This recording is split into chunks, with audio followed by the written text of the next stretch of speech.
Utanríkisráðherra Danmerkur segir erfitt fyrir vestrænar þjóðir að gagnrýna útþenslustefnu Pútíns á meðan Bandaríkjamenn ásælast Grænland. Leiðtogar norrænna ríkja funduðu málið í gær. Formaður Flokks fólksins segir ekki hafa komið til tals að endurgreiða styrki sem flokkurinn hefur fengið úr ríkissjóði, komi til þess fari flokkurinn á hausinn. Ísraelsher opnaði í morgun vegi til norðurhluta Gaza. Tugir þúsunda Palestínumanna héldu þangað ýmist fótgangandi eða akandi. Margir komu að heimilum sínum í rúst. Borgarstjóri tók í dag við nærri 3000 undirskriftum þar sem mótmælt byggingu vöruskemmunar við Álfabakka. Hann talar breytingar á húsgafli en íbúar vilja hluta húsins í burtu. Átröskun meðal afreksíþróttafólks algengari en fólk gerir sér grein fyrir, segir doktor í íþrótta- og heilsufræði. 10% sýni einkenni átröskunar.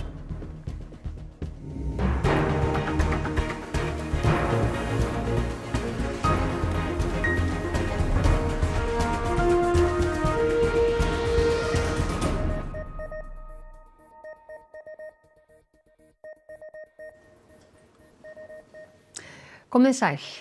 Donald Trump, forseti Bandaríkjanna, segist viss að Bandaríkin fái Grænland. Leiðtogar allra norrænu ríkjanna að Íslandi frátöldu funduðu málið í gær. Utanríkisráðherra Danmerkur segir þörf fyrir áframhaldandi stuðning Íslands í málinu.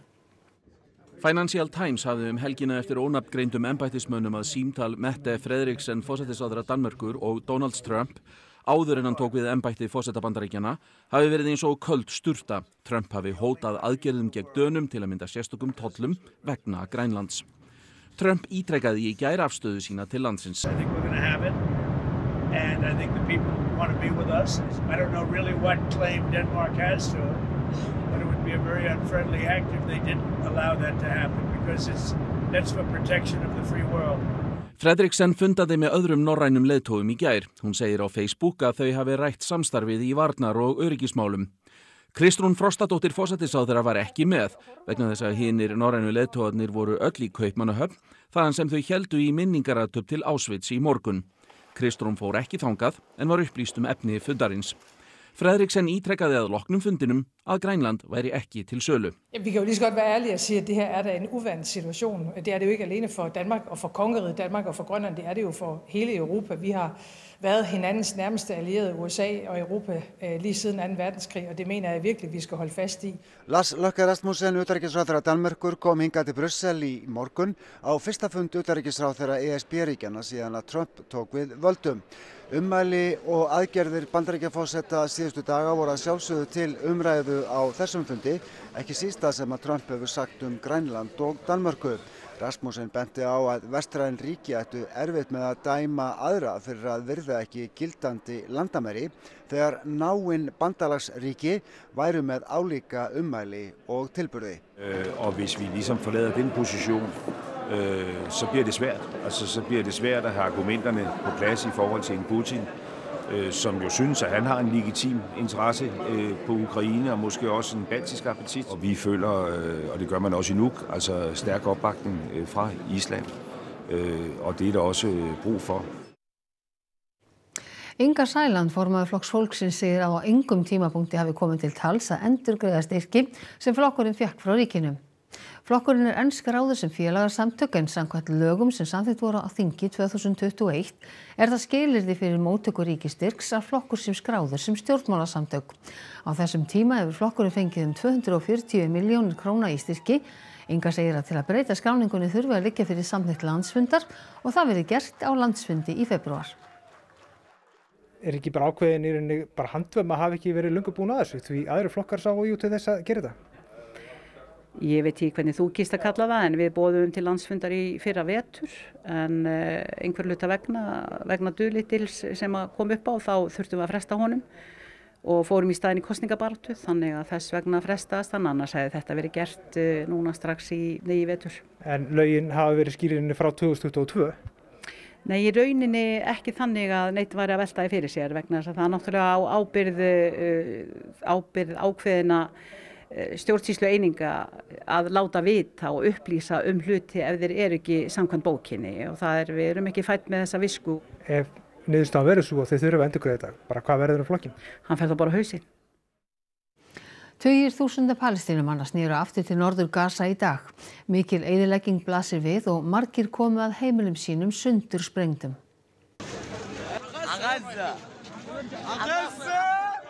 Einn af skilmálum vopnahlés milli Ísraela og Hamas að Ísraelar hleypi Palestínumönnum aftur á norðurhluta Gaza. Bið varð á því að leiðirnar yrðu opnaðar helgina eftir að Ísraelar sökuðu Hamas að brjóta vopnahléð með því að sleppa ekki gíslanum Arbel Yehud sem almennur borgari á undan 4 hermönnum. Samningar hafa náðst lausn hennar og að Hamas veiti upplýsingar þá gísla sem verður sleppt í fyrsta hluta vopnahlésins. Af 33 gíslum eru 8 látnir. Talið að 200.000 Palestínumenn hafi farið til norður Gaza í dag. 1 milljón manna hefur flúið þaðan síðan í október 2023. Þar hefur Ísrael gert hörðustu árásirnar og valdið mikilli eyðileggingu. Það verða því líklega afdrif margra Palestínumanna sem hafa haldið til í tjöldum eða neyðarskýlum síðustu mánuði að þurfa að gera það áfram þrátt fyrir að vera komnir á heimaslóðir.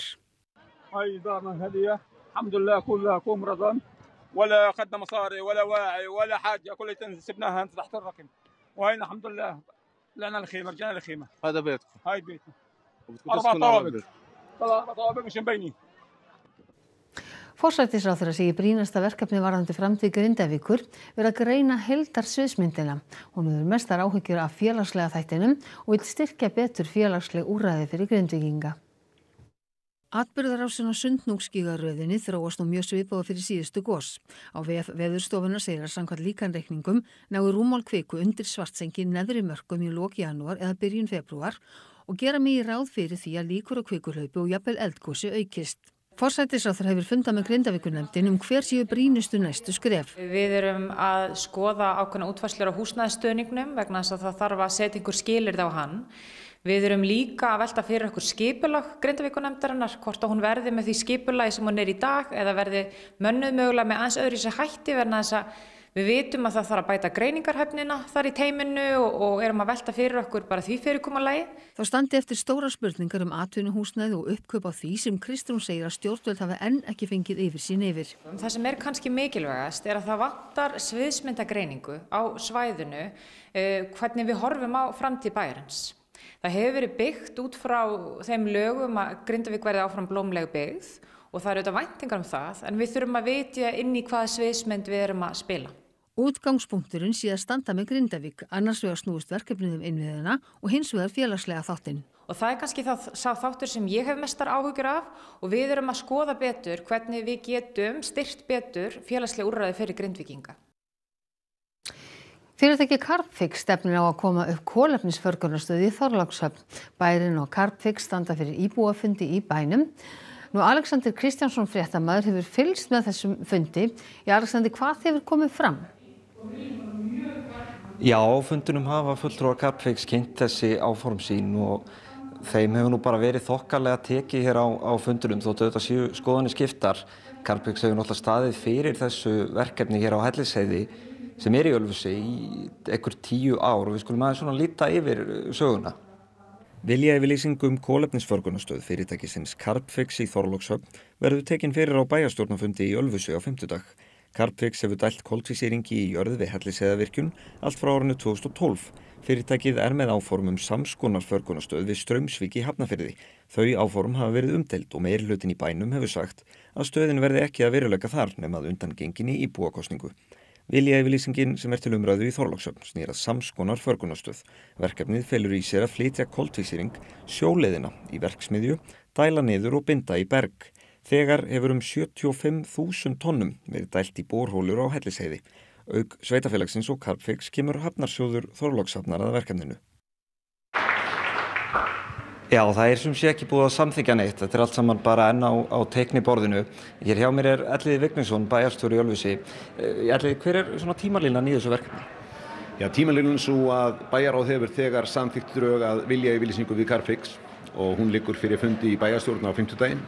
Verði þar samþykkt að ganga til samtals, óskuldbindandi samtals við Carbfix, að þá byrjum við svona frekar að átta okkur á stærðum og tölum í þessu. En málið algjörlega á frumreit. Hvað þýðingu hefði svona verkefni fyrir bæjarfélagið? Hvað eru að tala störf og svona peninga? Til að vera alveg ærlegur þá bara þekki ég það ekki. Við erum að taka fyrstu skrefið. Þá kom fram hér á fundinum áðan að þetta gæti verið alltaf 600 störf á uppbyggingatímanum. Eitthvað talsvert af störfum eftir það og svo náttúrulega ýmsar tekjur sem að samfélagið hefði. Þannig að fyrsta skrefið hjá okkur var að kynna þetta fyrir íbúum. Við leggjum ríka áherslu að hafa það með í öllu sem að er gert og berum virðingu fyrir umfangi verkefnisins, en erum bara búin að taka fyrsta hænufetið á þessari löngu vegferð sem að ef til vill framöndan. Það hefur ekkert verið ákveðið enn. Og náttúrulega lokinni íbúakosning hérna í bænum annað verkefni. Áttu vona á að þetta fari líka í íbúakosningu? Já, við gerum alltaf ráð fyrir því að samkvæmt bara bæjarmálasamþykkt okkar og landslögum að það þarf ekki með ákveðin fjölda íbúa hér sem annar staðar til þess að kalla eftir íbúakosningu og þá ber okkur að fara eftir því hvort að þetta verkefni á eftir að þróast í þá á það bara tel ég algjörlega óvíst ennþá. Þetta verkefni lítur mjög vel út. Við erum náttúrulega búin að ólíkt því sem að víðast hvar og ólíkt því sem að til dæmis í Hafnarfirði, að þá erum við búin að þekkja þetta verkefni hér í 10 til 12 ár án vandkvæða. Þannig að við skulum bara sjá hvert þetta fer. Einmitt það. Þetta rétt á byrjunarreit hér í Ölfusi. Látum við svo lokið hérna úr Þorlákshöfn. Takk fyrir það, Alexander Kristjánsson, fréttamaður. Nærri 3000 manns skrifuðu undir mótmæli vegna vöruskemmunar sem risin í bakgarði íbúðablokkar og íþróttasvæðis í Seljakverfi í Reykjavík. Borgarstjóri tók við undirskriftunum í dag. Það var frekar heimilislegt við afhendingu undirskriftalistans í dag þótt tilefni sé alvarlegt.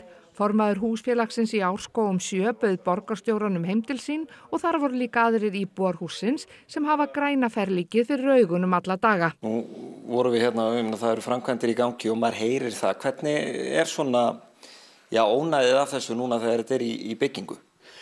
Það bara hræðilegt. Mjög gott að fá að koma hingað í kaffi hjá Kristjáni og ræða við stjórn húsfélagsins og bara beint frá þeim hvernig þeim líður hér. Þau sem skrifa undir krefjast þess að framkvæmdir við Álfabakka 2A til 2D verði stöðvaðar. Helst vill húsfélagsformaðurinn að húsið verði rifið og fjarlægt. En hvað annað hægt að gera heldur en að rífa húsið? Það til dæmis sá hluti húsið sem beint hérna við blokkina. Það vöruhúsið svo kallaða og það má til dæmis taka það í burtu, finna því í annan stað. Til dæmis segir Kristján að mætti færa vöruhúsið í hinn enda hússins og kjötvinnsluna sem þar á að vera eitthvað annað. Það bara glórulaust að hafa svona iðnaðarhúsnæði inn í miðri íbúðabyggð.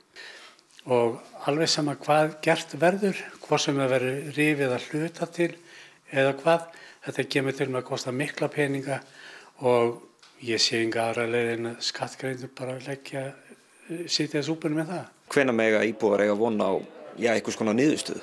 Annars vegar þetta stjórnsýsluúttektin og hún það bara að klárast og það einhverju mánuður í það, en það ríður meira á að útfæra breytingar á gaflinum á þessu húsi, þannig að íbúar fái svör. Þörf á samræmdri gagnasöfnun slys á erlendum ferðamönnum, segir forstjóri Ferðamálastofu.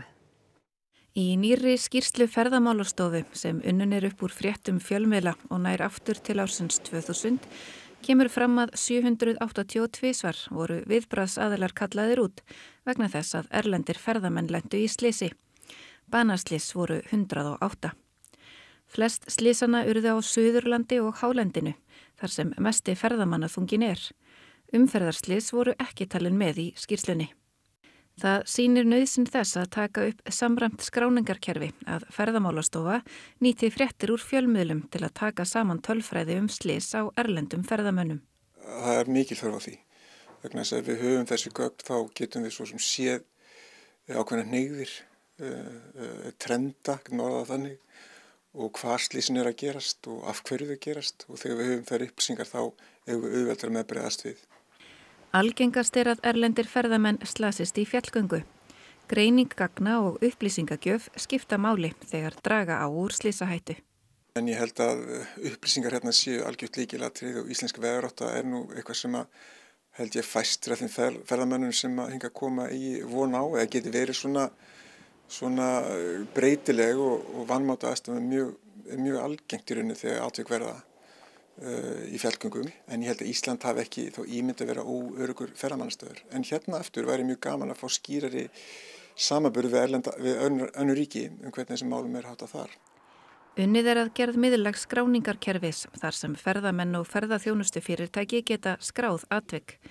Ferðamálastofa hefur umsjón með starfshópi öryggismál í ferðaþjónustu sem á að koma með tillögur að úrbótum fyrir öryggi í ferðaþjónustu. En þessi hópur og þessi vinna verður áfram til 2030 og í rauninni þá munum við einbytta okkur að öryggismálum ferðaþjónustunar á meðan að ferðamenn sækja landið heim. Það sé alveg ljóst.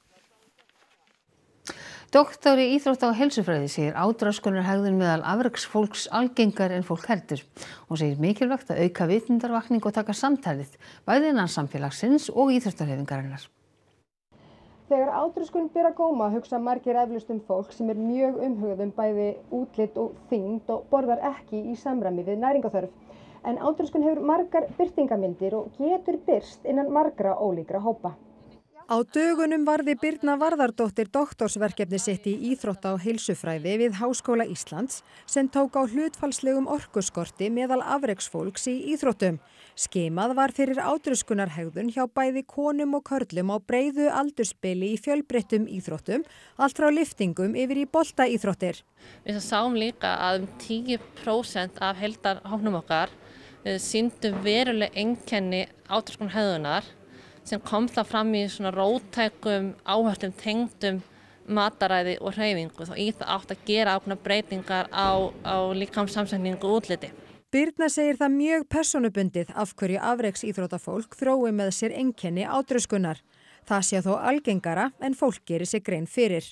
Og við sjáum hvernig íþróttafólk fyrir okkur sem svona hraustar og dýrmætar fyrirmyndir og höldum kannski að allir þessi stóri hópur hafi þetta allt saman á hreinu.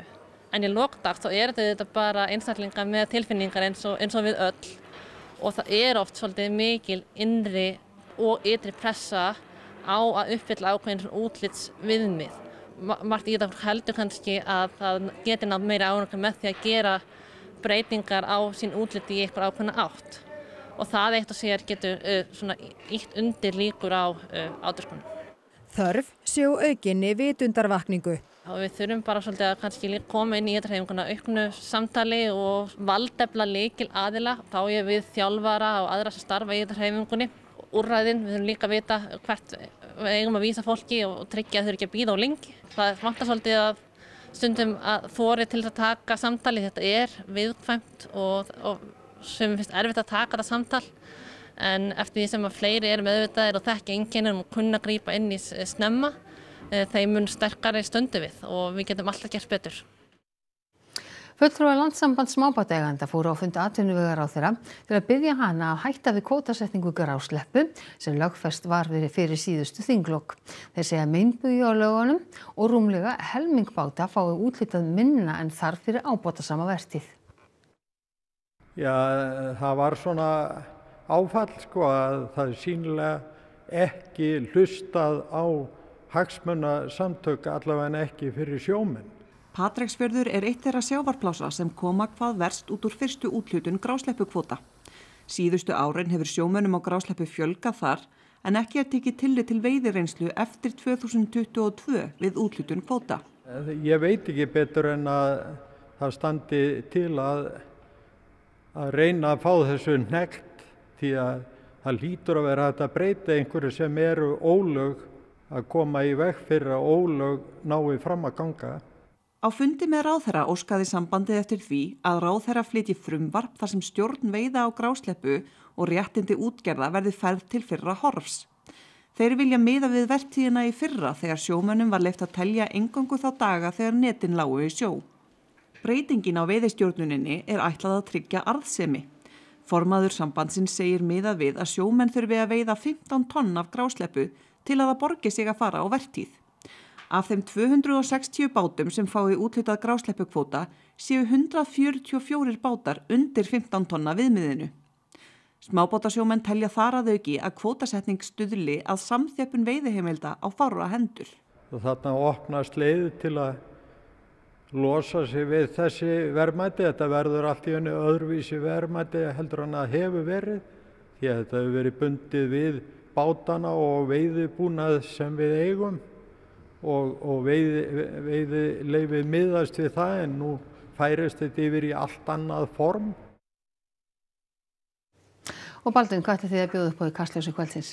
Já, við ætlum að fjalla málefnin okkar íbúa á sambýli í Grindavík sem þurftu svona eins og aðrir að rýma bæinn, en það verður að segja sem segir að það var nú ekki haldið nógu vel utan þennan hóp, fengu ekki viðunandi húsnæði, þannig að það er svona ýmislegt af þessu máli sem má læra.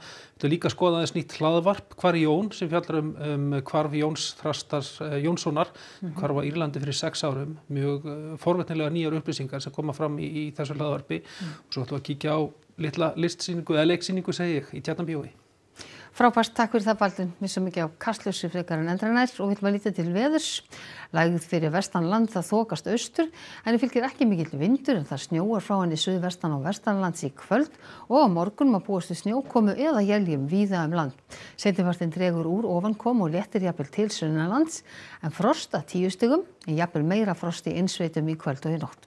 En það Hrafn Guðmundsson veðurfræðingur sem fer nánar yfir horfur næstu daga að loknum íþróttafréttum sem Óðinn Svan Óðinsson sér í kvöld. Þrátt fyrir að íslenska landsliðið í handbolta hafi bara tapað einum leik á heimsmeistaramótinu er liðið úr leik og niðurstaðan 9. sæti. Vinna 5, tapa 1, móti gestgjöfum, allt í góðu. En það var ekki allt í góðu. Nú ljóst hvaða 2 lið leikhaugmenna eftirsóttu ofurskál í ameríska fótboltanum. Kansas City Chiefs geta með sigri komist í sögubækurnar. Og Reykjavíkurleikarnir í fullum gangi. Við verðum í beinni útsendingu úr Laugardalum þar sem keppni í frjálsum íþróttum fer fram í kvöld. Og þá ætlum við að rifja upp helstu atriði fréttatímans. Utanríkisráðherra Danmerkur segir erfitt fyrir vestrænar þjóðir að gagnrýna útþenslustefnu Pútíns á meðan Bandaríkjamenn ásælast Grænland. Leiðtogar norrænna ríkja funduðu málið í gær. Formaður Flokks fólksins segir ekki hafa komið til tals að endurgreiða styrki sem flokkurinn hefur fengið úr ríkissjóði, komið til þess fari flokkurinn á hausinn. Ísraelsher opnaði í morgun vegi til norðurhluta Gaza. Tugir þúsunda Palestínumanna héldu þangað ýmist fótgangandi eða akandi, margir komu að heimilum sínum í rúst. Borgarstjóri tók í dag við nærri 3000 undirskriftum þar sem mótmæltir byggingu vöruskemmunar við Álfabakka. Hann talar breytingar á húsgagni en íbúar vilja hluta hússins í burtu. Átröskun meðal afreksíþróttafólks er algengari en fólk gerir sig grein fyrir, segir doktor í íþrótta- og heilsufræði. 10% sýni einkenni átröskunar. Þessum fréttatíma er að ljúka og það er komið að íþróttum, veðri og svo er það Kastljós. Næstu fréttatímar er í útvarpi og sjónvarpi klukkan 10 í kvöld, svo má alltaf finna nýjustu fréttir á RÚV.is. En við á fréttastofunni, við ætlum að segja þetta gott að sinni, verið sæl.